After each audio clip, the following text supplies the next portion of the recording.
Selamat pagi, perkenalkan nama saya Nova Kristiana. Nomor NPI saya 14625000003. Saya dari kelompok 4, kelas R, mata kuliah kemampuan interpersonal. Pada kesempatan kali ini, kelompok kami, kelompok 4, akan mempresentasikan etika komunikasi. Saya sendiri akan membawakan 3 subjudul dari topik tersebut, yaitu pengertian etika, kategori etika, dan etika dalam berkomunikasi. Sebelum memasuki etika komunikasi, kita perlu memahami apa itu etika. Etika berasal dari bahasa Yunani ethos yang artinya karakter atau kebiasaan. Etika merupakan pedoman baik buruknya perilaku seseorang. Etika komunikasi adalah suatu pedoman untuk menilai baik, buruk, benar, salah perilaku seseorang dalam melakukan kegiatan komunikasi. Etika komunikasi tidak lepas dari yang namanya etiket. Etiket adalah sopan santun dalam pergaulan atau berinteraksi dengan sesama. Terdapat 2 jenis etika, yaitu etika deskriptif dan etika normatif. Etika deskriptif adalah menilai perilaku berdasarkan kebiasaan yang berlaku dalam masyarakat. Contohnya, ketika kita bertemu tetangga kita di luar rumah, kita mengucapkan salam, selamat pagi, selamat siang, assalamualaikum, dan lain sebagainya. Kemudian etika normatif yaitu etika yang penilaiannya berdasarkan norma, aturan, atau kode etik. Misalnya saja, ketika kita berbicara dengan orang yang lebih tua, kita harus menggunakan bahasa yang sopan. Kemudian ketika kita berada di lingkungan akademik, berkomunikasi di dalam kelas atau dalam forum-forum akademik, kita harus menggunakan bahasa dengan ragam yang baku, yang sopan, dan yang jelas. Kemudian kode etik. Kode etik di sini adalah etika yang mengikat kepada profesi-profesi tertentu, seperti menjadi dokter atau menjadi pengacara dan lain sebagainya. Pekerjaan mereka haruslah berdasarkan kode etik tersebut. Dalam berkomunikasi secara interpersonal, beberapa hal perlu mendapatkan perhatian. Yang pertama adalah kita memperhatikan nilai dan norma sosial. Kemudian yang kedua adalah menghormati adat istiadat dan tata krama. Contohnya, di suatu daerah tertentu, ketika kita berbicara dengan orang yang lebih tua, terdapat bahasa khusus yang harus digunakan. Hal ini berbeda ketika kita berbicara dengan orang yang sebaya kita. Kemudian kita bersikap jujur, sopan, dan terbuka. Artinya, dalam berkomunikasi kita tidak perlu berlebihan, cukup sopan, dan tulus. Kemudian, kita harus menghargai pendapat orang lain. Terkadang, dalam berkomunikasi, terdapat perbedaan pendapat. Hal ini wajar karena dua kepala pasti akan melihat segala sesuatu dari sudut pandang yang berbeda sehingga menghasilkan pendapat yang berbeda pula. Maka kita harus menghormati pendapat orang tersebut. Selanjutnya, etika komunikasi dalam kehidupan sehari-hari. Dalam kehidupan sehari-hari kita menggunakan bahasa yang jelas dan sopan. Pemilihan kata-kata yang sopan, tidak kasar, dan tidak menimbulkan ambiguitas sehingga kita dapat menghindari kesalahpahaman. Kemudian kita tidak memotong pembicaraan orang lain. Memotong pembicaraan orang lain adalah hal yang sangat tidak sopan. Kemudian kita menjaga emosi kita ketika berkomunikasi. Terkadang kita berkomunikasi dengan lawan bicara yang memicu emosi kita. Maka kita harus bersikap tenang dan menguasai diri kita. Kemudian kita memberikan kesempatan kepada orang lain untuk berbicara. Menunggu giliran kita untuk berbicara dengan cara mendengarkan yang baik. Kemudian kita menunjukkan sikap profesional. Hal ini berkaitan dengan mereka-mereka yang bekerja dalam kesehariannya menghadapi klien atau customer. Maka kita harus menunjukkan sikap profesional, sehingga customer atau klien akan merasa dihargai dan didengarkan. Dari 3 subtopik tersebut dapat disimpulkan bahwa etika komunikasi sangat penting, karena hal ini dapat menimbulkan keharmonisan dalam masyarakat, dalam berinteraksi dengan sesama kita, sehingga konflik yang tidak perlu dapat dihindari. Juga, etika yang baik merupakan cerminan dari kepribadian seseorang. Assalamualaikum warahmatullahi wabarakatuh. Perkenalkan, nama saya Muhammad Davin Ramadhani. NPI saya 14625000007. Baik, kali ini saya akan menjelaskan tentang etika komunikasi dalam Islam. Dalam Islam, komunikasi memiliki etika yang bersumber dari Al-Quran, yaitu seorang muslim harus berbicara dengan cara yang benar, baik, dan bertanggung jawab. Contohnya, kaulan sadidan mengajarkan untuk berkata jujur dan menyampaikan kebenaran apa adanya. Kaulan baligha berarti berbicara secara efektif dan membekas di hati, dan kaulan tasakilan menekankan bahwa perkataan harus berbobot dan berdasarkan ilmu. Selain itu, kaulan sabitan mengajarkan keteguhan dalam prinsip, dan kaulan ma'rufan menuntut perkataan yang baik dan sopan, dan kaulan layinan mengajarkan kelembutan, serta kaulan kariman menekankan perkataan yang mulia dan penuh hormat. Oke, selanjutnya etika dalam komunikasi antar pribadi, yaitu komunikasi antar pribadi merupakan interaksi antar individu yang membutuhkan etika agar tidak menyakiti dan menimbulkan kesalahpahaman. Etika komunikasi berfungsi untuk saling menghargai, menjaga perasaan, dan menciptakan hubungan yang harmonis. Karena perbedaan latar belakang dan budaya, etika harus diterapkan secara bijak sesuai konteks, tujuan, dan situasi. Dengan etika yang baik, komunikasi dapat berjalan efektif dan memberikan dampak positif bagi semua pihak. Sekian, terima kasih. Assalamualaikum warahmatullahi wabarakatuh. Assalamualaikum warahmatullahi wabarakatuh. Perkenalkan, nama saya Petar Dandu Setiawan dengan NPI 14625000004. Di sini saya akan menjelaskan tentang berkomunikasi dengan sahabat dan etika berkomunikasi dengan rekan kerja. Yang pertama adalah berkomunikasi dengan sahabat. Setiap orang pasti memiliki yang namanya sahabat, dan tak seorang pun dapat hidup sendiri tanpa memiliki seorang sahabat atau teman dekat. Umumnya, persahabatan itu tumbuh karena akan adanya orang yang dapat dipercaya berdasarkan persamaan keadaan, karakter, dan latar belakang yang menimbulkan suatu ikatan kebersamaan dan kepercayaan.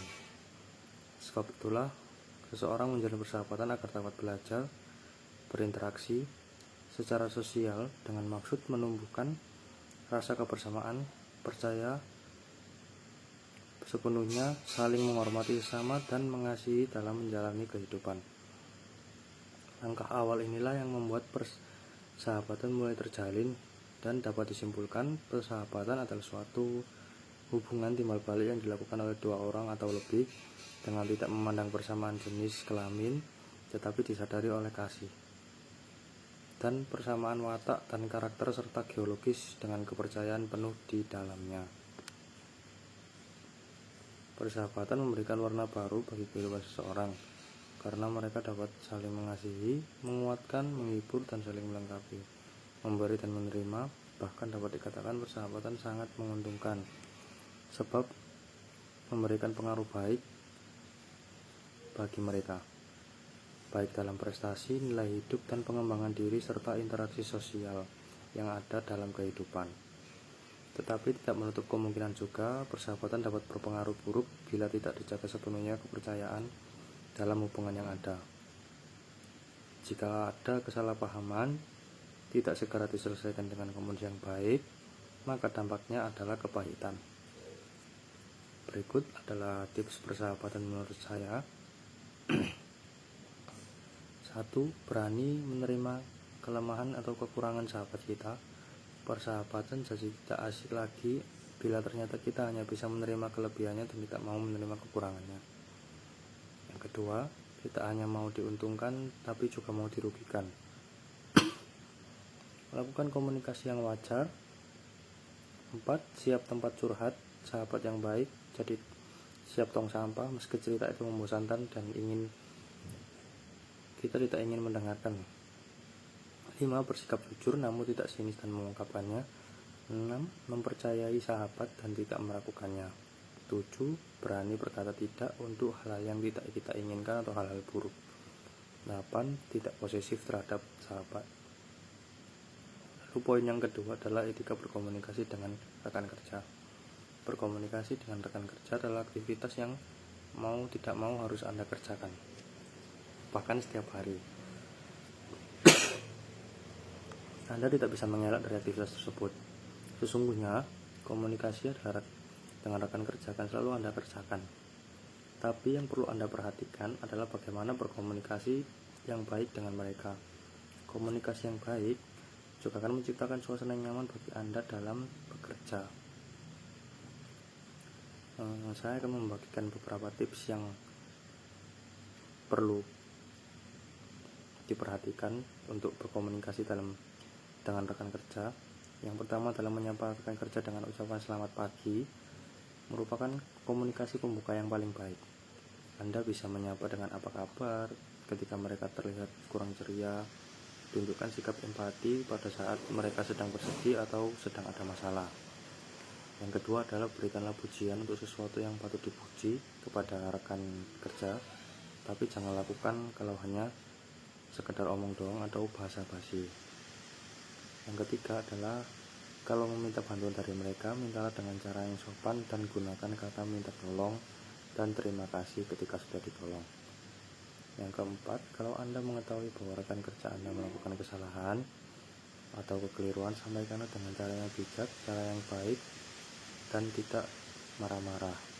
Yang kelima, kalau Anda ingin memberikan pendapat atau masukan dalam suatu pembicaraan, diskusilah dengan rekan kerja Anda, melakukan meeting tanpa adanya nada tinggi, bertukar pendapat di sebuah forum. Kalau Anda secara sengaja atau tidak sengaja melakukan kesalahan, maka berbesar hatilah untuk mengakuinya dan meminta maaf kepada orang yang sudah Anda repotkan atau ketika ada orang yang terluka karena perbuatan Anda.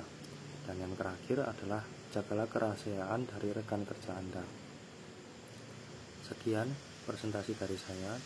Terima kasih. Wassalamualaikum warahmatullahi wabarakatuh. Assalamualaikum warahmatullahi wabarakatuh. Perkenalkan, nama saya R. Bagas Bentarekza Fadila dengan NBI 14625/2012. Pada kesempatan kali ini saya akan menjelaskan bagaimana cara beretika berkomunikasi kepada dosen, yaitu etika semisal bertemu dengan dosen itu sebaiknya atau seharusnya itu selalu tersenyum, yaitu menganggap dosen itu seperti manusia biasa. Jadi kita tidak perlu sampai membungkuk-bungkuk atau bagaimana, dikarenakan dosen juga manusia biasa yang pastinya tidak selalu hafal lah dengan para mahasiswanya satu persatu. Mahasiswa yang ramah dan santun cenderung akan selalu diingat dosen, minimal kenal dengan wajahnya lah. Kalau misalnya bertemu itu tersenyum, habis itu menyapa, itu tentunya akan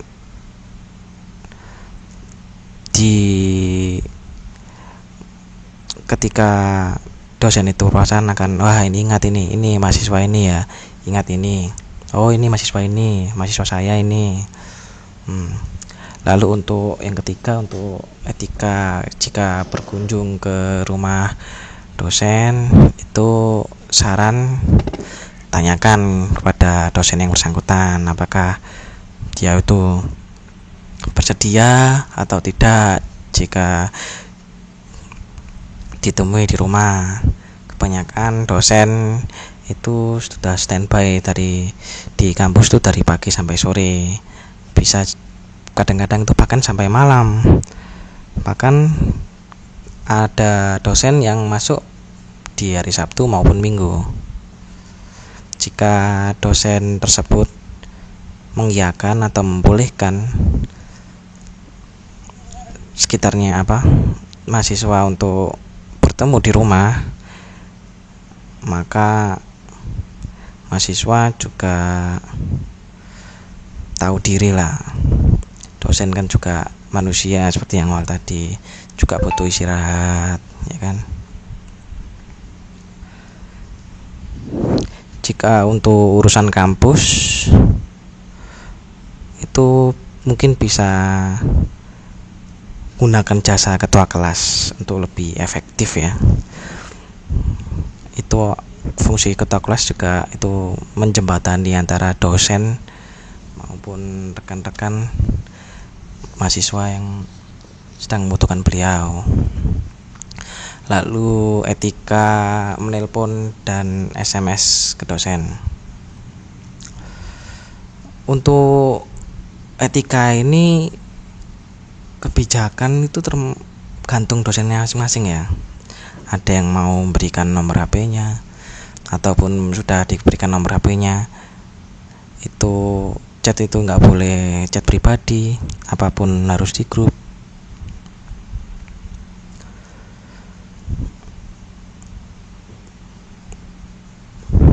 Beberapa dosen juga ini bersedia kalau misalnya di chat pribadi, tapi tata cara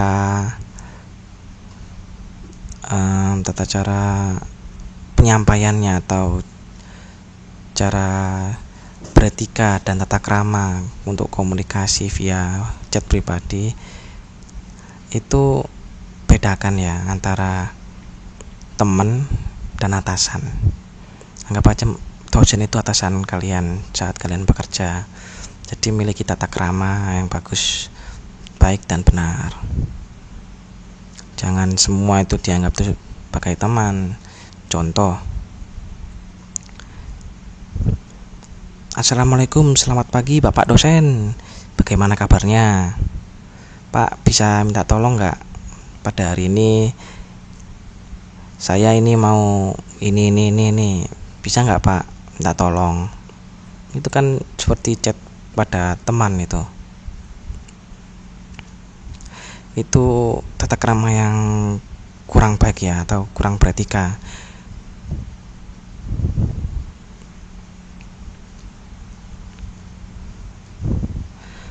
Dan juga kalau misal di chat sama dosen itu ya dijawab pun juga harus ada tata kramanya.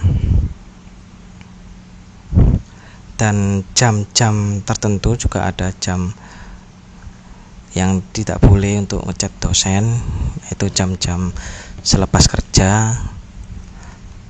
Itu semisal dari jam, mungkin kalau normalnya selepas kerja itu jam 4 lebih itu sudah nggak boleh.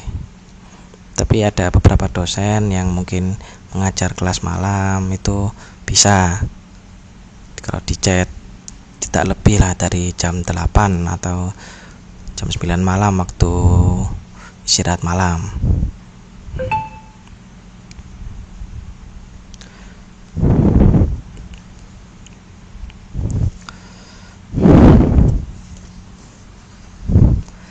Tata cara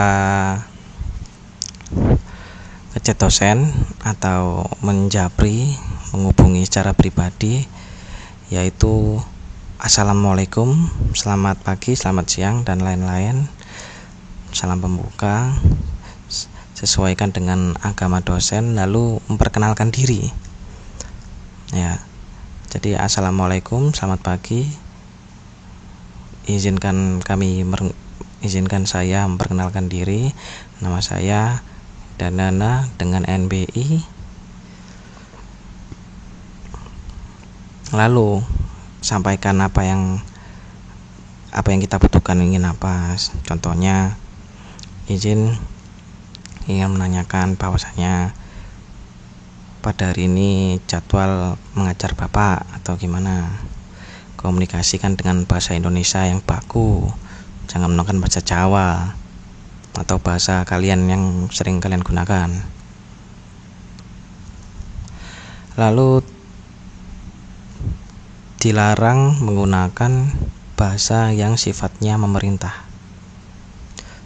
Sebagai contoh, saya ingin menanyakan apakah Bapak ada waktu luang, karena saya ingin berkonsultasi agak panjang mengenai kuliah yang kemarin Bapak sampaikan. Terima kasih.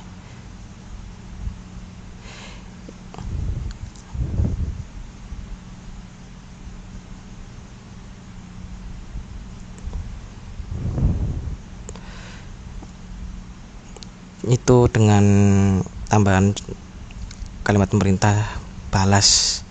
Jadi kayak balas Pak, cepat Pak. Nah itu, gunakan singkatan yang relatif mudah dipahami ya. Lalu sampaikan mohon maaf sebelumnya dan terima kasih atas perhatiannya. Hindari pertanyaan-pertanyaan yang sangat dibenci oleh dosen, itu bapak atau ibu ada atau kapan di kampus ya. Soalnya bapak atau ibu sulit dicari, tidak pernah di tempat. Nah itu nggak boleh. Mengirimkan SMS-nya ya jangan pagi-pagi buta atau malam hari seperti yang saya sampaikan tadi.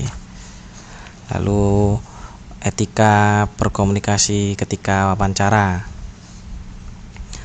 Dalam setiap memasuki dunia kerja, tentunya sebelumnya kita akan mencari sesuatu perusahaan yang sedang membuka lowongan kerja. Tentunya perusahaan yang terkenal dan pekerjaan yang ditawarkan adalah sesuai apa yang kita akan lamar. Jika kita telah mendapatkan panggilan dan akan diwawancara, seringkali kita tidak mengetahui apa yang harus dilakukan dan tidak jarang pun para pelamar terjebak dan akhirnya gagal di tahap wawancara. Nah, oleh sebab itu kita harus memperhatikan beberapa etika dalam menjalani wawancara, yaitu antara lain usahakan datang di lokasi yang lebih awal ya.